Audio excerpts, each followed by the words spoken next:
सळसमरा काणी एक पंत कैलासंतू यक्ष किन्नर गंधर्व किमपुरुष नंदी भृंगी हे लोको सब जल्लुरते तो ईश्वर पार्वती कानी गणपती घेऊन बशील उरता.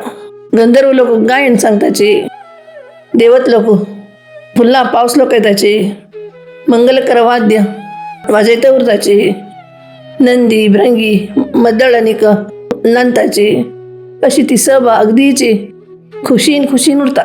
अशी लोकोटची ईश्वर पार्वती पळून घेऊन भक्तीनं पाय पडताना बिल उरतात. त्यानं पार्वती उठाय घेऊन ईश्वराक आर्त घेता आणि पाय पडून राबता. त्याने ईश्वर म्हणता, दक्षिणी कसं नाही म्हणता, नाही माग तुमकी एक प्रश्न विचारचा शिले विचार वे म्हणता. पण ना विचार हा मेल भक्त लोकांना जे विचारताची त्यांगेल मन अशी इच्छा पुरा पूर्ण करता.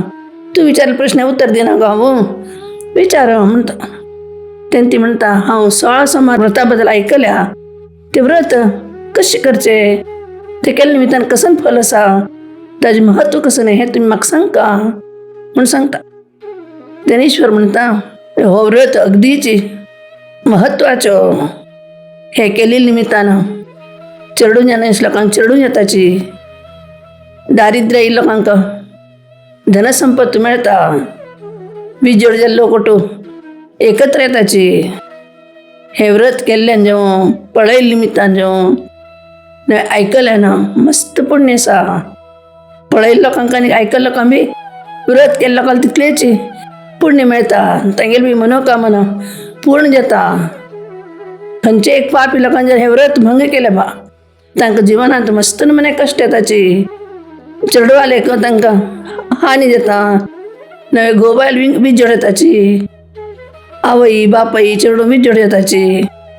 ताकाची कोणी हे व्रत वाईट करनाशी भक्तीनं श्रद्धेनं कर का न ही काणी ऐकू का तांकां मस्त बरेपण आसा. हे व्रताचे महत्व, हाजे महत्व कितलें उरता म्हणून तूच एक कल्पना करून पळय म्हणता ईश्वर. तेन्ना पार्वती हासता सांगता, बरो हे व्रत कशें करचें म्हणून सांगता वे तुमी म्हणून सांगता. जमी लट्टू लोक बी ऐकता उरताचे. तेन्ना ईश्वर हासून सांगता, दाक्षायणी हो व्रत कशें करचें की म्हळ्यार हे व्रत करता लोकांना सोमार दिवस सकाळीची अणवाळ सहित हुत्ता मात हेडका आनीक सांजेरी प्रदोष वेळारी परत आनी न्हाव घेवन ते हुत्ताचे मातीचे एक ईश्वरलिंग करका. ते लिंगाक रंगोली घालिले पिठाचेर दवर घेवन 17 बिलपत्रे 17 अक्षतेचे तांदूळ घाल घेवन अर्चन करका. गंध लावका देवाक, पुष्प अर्पण करका, आनीक धूप लावका, दिवी लावकाची, आनीक अर्धसेर गंवा पीठ, अर्धसेर तूप आनी अर्धसेर गोड हाजे मिश्रण करून घेवन देवाक नैवेद्य म्हणून दवरता. आसतना 3 वांटी करून दवरकाची. एक लिंगाक नैवेद्य करता, 1 वांट गायच्या नांवान कांड दवरका, 1 वांट पनिवार म्हणून घेवन दवरका. आनी देवाक तुपाचे आनी कापराची आरती दाखोवन घेवन मनोभावे भक्तीनं श्रद्धेनं आरतीनी करून पूज करता.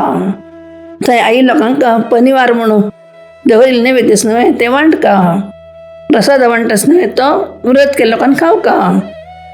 गायक गायच वांट दिवका कडे रे म्हणून सांगता.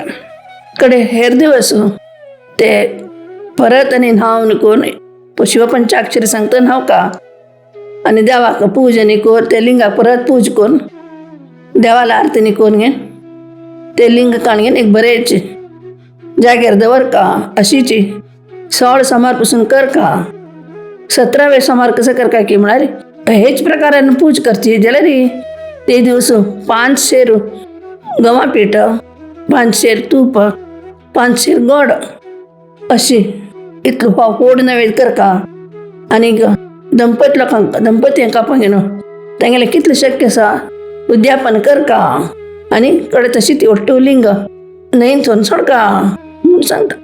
तेन्ना ते आयकून घेवन पार्वती खुशी येता. तेन्ना ती घोवा म्हणटा, देवा हांव तुमकां मस्त कश्ट शे दिले सांगचे, म्हाका क्षम कराची म्हणटा. तेन्ना ईश्वर तशें कांय ना बाबा, तूं विचारलें बरें जालें. हे व्रताचें म्हत्व ना, लोककल्याण बी जाता न्हय, लोक बी करताची, जनकल्याण जाता म्हणून सांगता. तेन्ना पार्वती म्हणटा, हाची काणी म्हाका सांगता वे तुमी, कोण कोण व्रत केलें म्हणून म्हणटा. अडना गो, सांगता हांव तुका, पण आतां नाका, फाल्यां सांगता म्हणून सांगता ईश्वर. तशें अडना म्हणून ती सभा समाप्त करतात.